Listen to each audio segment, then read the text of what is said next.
ما هو نوع العلف اللي أنا باستخدمه أو اللي أنا أقدر أنصح بيه للمتابعين في القناة؟ السؤال ده يا شباب مالوش إجابة مباشرة، لو أنا قلت لك شركة علف كذا يبقى كده أنا غير صادق معاك. الصراحة إن معظم الشركات كويسة، يعني لما نحط الشركات في مقارنة زي القاهرة للدواجن أو الوطنية أو العناني أو الإيمان أو يعني معظم الشركات ما عندناش مشكلة مع اسم المنتج. أمال السؤال في يعني التركة فين؟ التركة إن أنت تستخدم علف صابح. ليه؟ لأن في سموم فطرية بتزيد وبتتراكم لو العلف قعد فترة طويلة بعد التصنيع. النقطة التانية خد بالك منها إن الوكيل اللي بيجيب العلف، يعني أنت لما تروح تجيب من عند فلان الفلاني اللي فاتح مخزن وحاطط علف، هتلاقيه حاطط العلف على خشب كويس.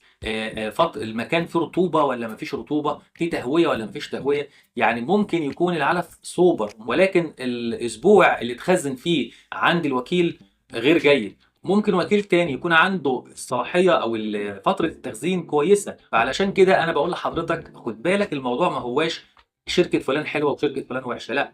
الشركات كلها معظمها عليها رقابه من الدوله وعليها اهتمام، وكله عايز يتنافس على الجوده. لكن التركه ان انت كمان كمربي تسعى ورا المنتج الفريش، والوكيل اللي بيخزن علف تحت ظروف تخزين جيده.